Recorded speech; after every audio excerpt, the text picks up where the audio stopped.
Kids can change the world. All they need is little inspiration. And they get inspiration from successful people. Their success stories motivate them, inspire them, and allow them to believe that there is no limit to what we can do. There are a number of success stories, and Sunita Williams is one such successful person, a role model and a source of inspiration for many.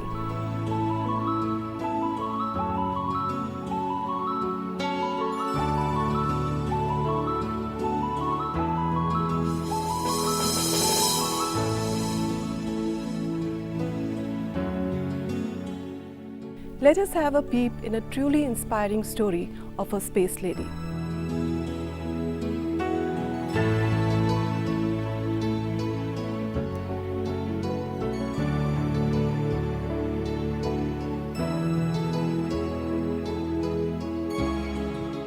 A story of a woman who played multiple roles. The role of a naval aviator, helicopter pilot, naval diver, swimmer, an animal lover, marathon runner, and above all, an astronaut.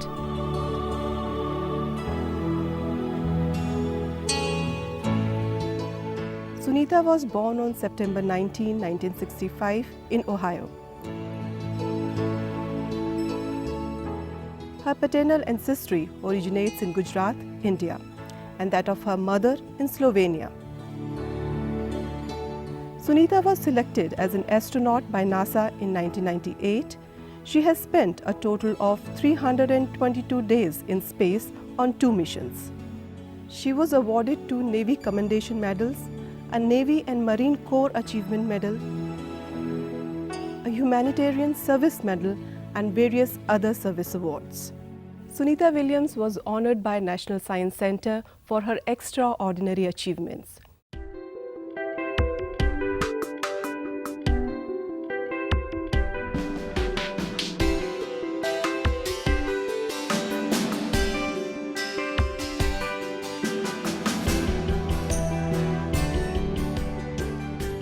She was here in India to interact with students and to share her experiences.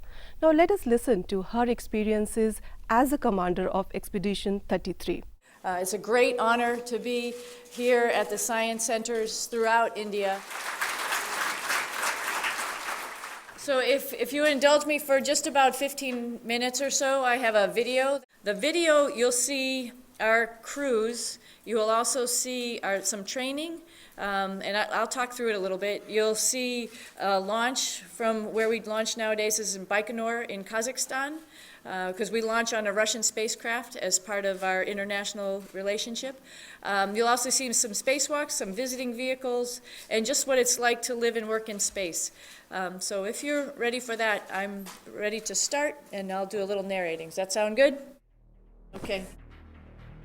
So these are our 2 crews. As you can see, we switch out crews halfway through. At the end of training, we always get cake. There's always a reward by the end of training. Training is 2.5 years. It consists of a lot of emergency training, some food tasting, some training for spacewalks. Here's our food tasting, as a matter of fact. No samosas for food tasting. We already knew that they were good. We were getting ready, like I said, to train for 1 spacewalk, which was planned, but we ended up doing 3. Here we are in the Russian segment of the space station, getting ready for emergency training. This is getting ready for spacewalks. You can see the suit that we wear under the spacesuits.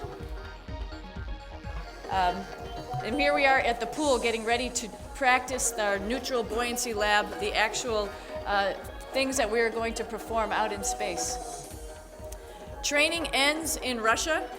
So here we are at Star City and in Red Square, where we put flowers on the grave of Yuri Gagarin. And then we head down to Baikonur in Kazakhstan. There's many traditions, and one of the traditions is signing the doors of the rooms that we stay in at the crew quarters in Kazakhstan. There's been over 400 people going to space, so Aki's door was pretty filled up, and he got a brand new door. And you can see he's also signing in Japanese. He speaks English, Russian, and Japanese. We all speak some Russian, and the cosmonauts speak some English, so you see myself signing my door in both English and Russian. and hieroglyphics, you might say. Lots of traditions, planting trees, as well as a press conference with our backup crew.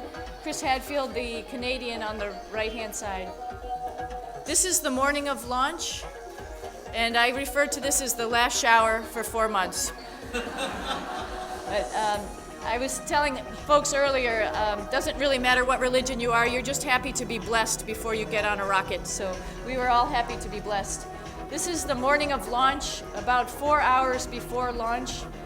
We launched at 8:30 in the morning, so that was about 4 in the morning. We go out to get our suits on, to do a pressure check, and then get a little pat on the butt for good luck. More tradition as we get ready to launch on the rocket. Just a view of what Kazakhstan is like if you have not been there. This area is particularly flat, which is very nice. Lots of wild camels and wild horses, as well as our family and friends who came to watch. 1. Flight speed. Lift off of the Soyuz TMA-05M carrying Sonny Williams, Yuri Leonchenko, and Aki Hochide on a 2-day journey to the International Space Station. You can tell it's pretty smooth just from the picture right there. This is a liquid engine, so it's not solid rocket boosters like the shuttle was, so the ride inside is really quite smooth. Right in the right-hand corner you could see Yuri's daughter's doll. That is our talisman as well as our gravity indicator. When it starts floating, we know that we're up in space. This is the docking mechanism as we're getting ready to dock to the International Space Station. So 2 days after launch, we open up the hatch, and here we are at the station, a much bigger place than our small little VW Soyuz. So we get, right away we have a little fun, but then we get to work. Immediately we're getting ready for the Japanese vehicle HTV to get there, as well as doing a lot of medical experiments on ourselves. There's a lot of investigation in vision and eyes, what happens in space, as well as blood and urine samples that we take on ourselves. There's some thoughts that intracranial pressure is changing potentially our vision up there, so it's very important that we try to understand and find out what's going on. So we're our own doctors. We do our own medical stuff while we're up there. This is a freezer where we save our blood and urine samples. We also do a lot of maintenance.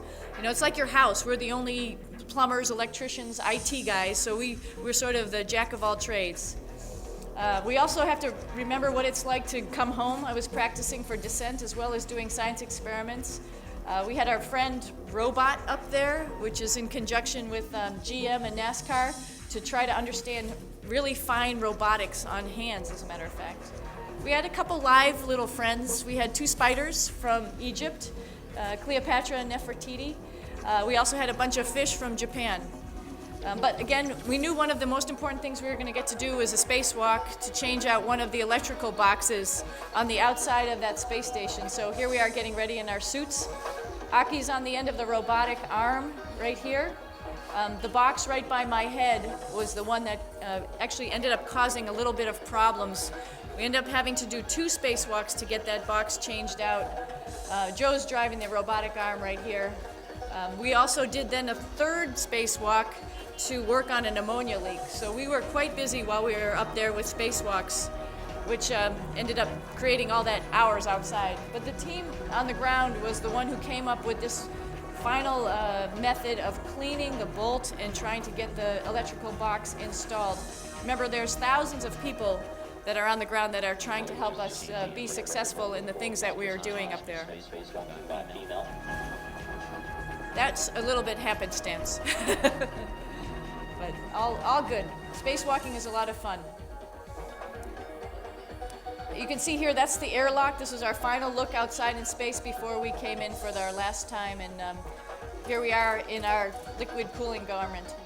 In the meantime, our Russian compadres were getting ready for their spacewalk. One of the things that they did was deploy this satellite.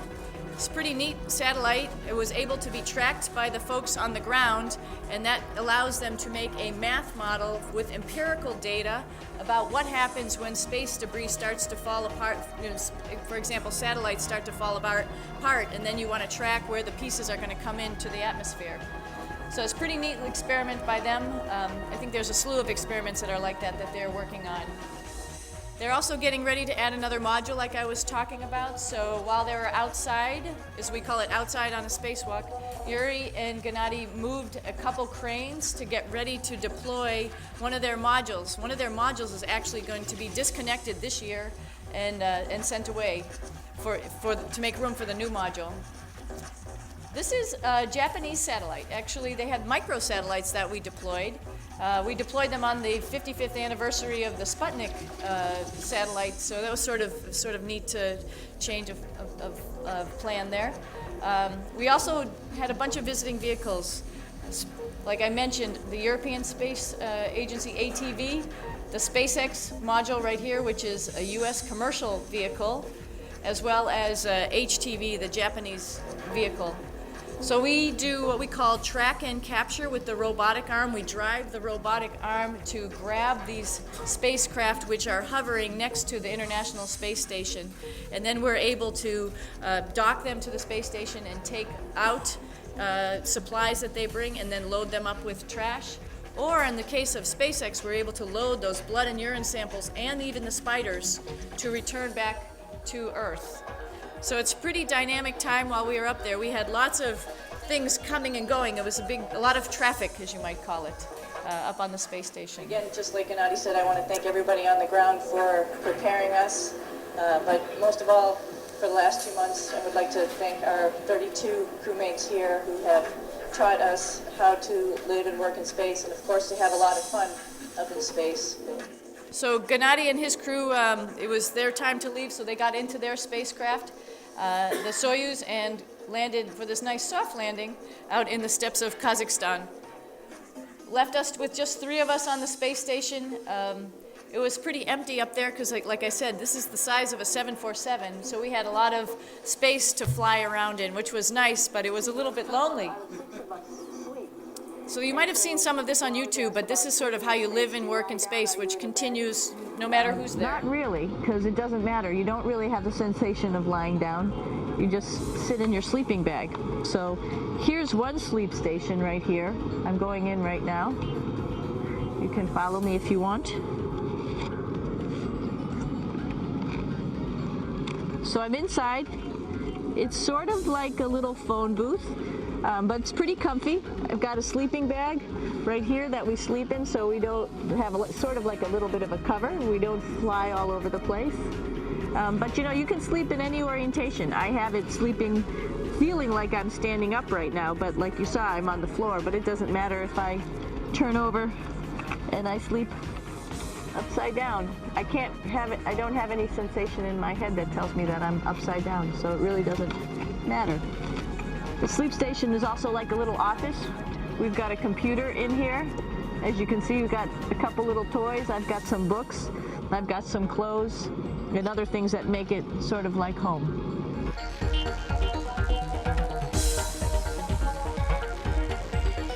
So there are 4 sleep stations in this area. You can see I'm demonstrating. And then there's 2 in the back of the space station. So rooms for all 6 of us. I know that there's some questions about how to use the bathroom and how do you actually live in space like normal, like at home. I mentioned real quickly about getting up in the morning and brushing your teeth and washing your face. Well, how do you do that? Well, here is the bathroom essentially. You get up in the morning and we have a little kit, and it has all the essential things that you need, like your toothbrush and toothpaste and brush. See how much better the brush makes my hair look? A lot of people ask about toothbrush and toothpaste. So, luckily enough, toothpaste, you can do it upside right this way, is sticky, and so it sticks to your toothbrush, no problem. Another cool thing is that water sticks to your toothbrush too. If you can see it, I'll have some water come out. The water is pretty neat up in space. It'll stick to your toothbrush, and it will make a big bubble. And that's just by surface tension. And then you can drink it. So a lot of people ask about what do you do with the toothpaste after you brush your teeth.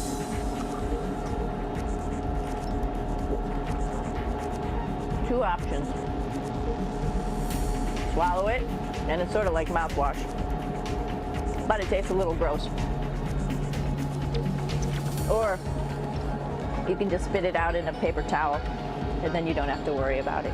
One of the most pressing questions about living in space, of course, is the bathroom. So let's take a look at that little piece of work.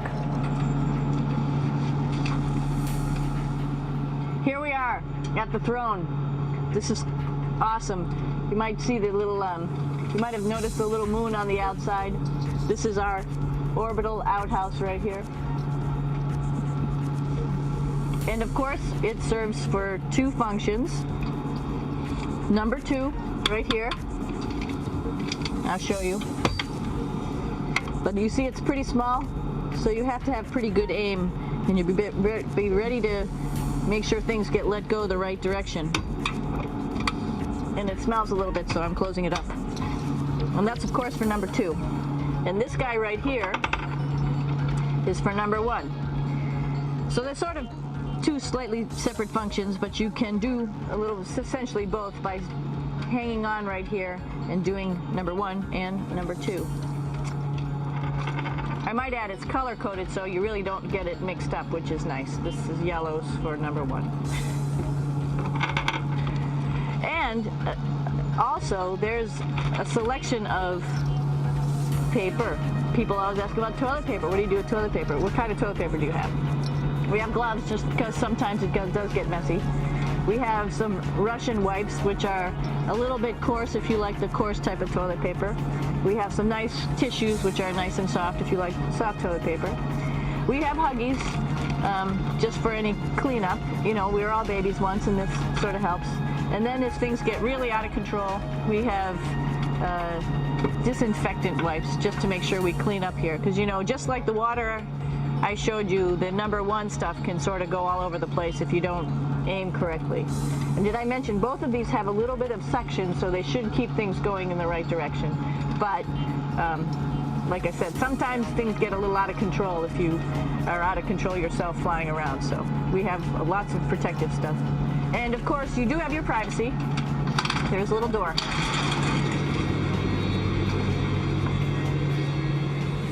Here's a pretty cool place. This is sort of like in your house where everybody meets in the morning. After you wash your face, brush your teeth, you want to find something for breakfast. And this is our kitchen. You might notice there's all sorts of foods here. It's like opening the refrigerator. You got all your different stuff that you want to have: drinks, meats, eggs, vegetables, cereals, bread, snacks. And that's a good place. That's where you find all the candy. Side dishes, and then some little power bars just in case. So we have all this type of food. Some of it is dehydrated, and so we have to hydrate it, fill it up with water. Some of it is already made, and then all we have to do is heat it up. So something like this, I'm pulling out barbecued beef brisket. Pretty yummy. Not only is this food made in the U.S., but we also have food here from Japan. We've got Russian food. As you can see, all these red containers are filled with food that's from Russia. And then we get some of our specialty stuff, some things that we like, some of our favorite stuff that your family can send up. In fact, I like fluffernutters, and so I got sent up some fluff so I could make my fluffernutter with peanut butter. So you have a lot of food up here, no problems.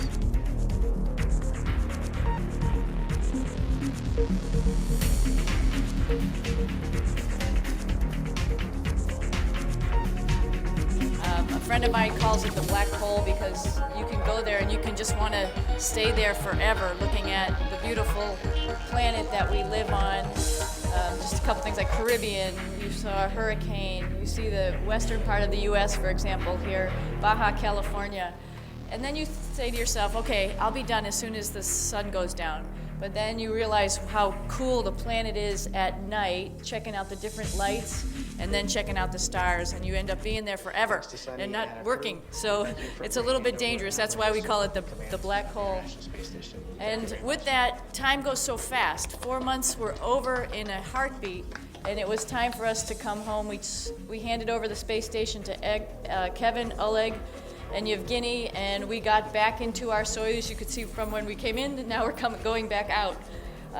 It takes only about 4 hours after undocking. This is our display as we're undocking. That's our spacecraft flying away from the space station before we hit the ground. After we hit the ground, you could probably see that the vehicle there's a little bit charred up. The folks pull us out. It was like minus 13 degrees. We were still nice and toasty in our spacesuits, though. We're able to walk, but they're a little bit worried about neurovestibular effects at that point in time, and so they give you a little bit of a hand. But after they pull us out, we get out of our spacesuits. We actually get into an ATV, ride over to our helicopter, get in our helicopter for about a 2-hour ride to a local airport, and then get in an airplane and go all the way home. So about 24 hours after landing, Aki and I were back in the United States, and Yuri was back in Moscow to start our rehab recovery actions for about 45 days. And then we're back to normal, I think. As far as I can tell, I think we're all back to normal.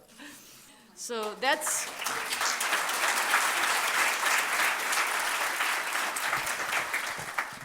I think India has a huge resource of people who are able and willing to get involved in the space program. ISRO has a lot going on. We are in collaborations with India to work on space exploration together. So that's really encouraging to me, is I hope there will be another Kalpana Chawla out there who will be going into space before too long.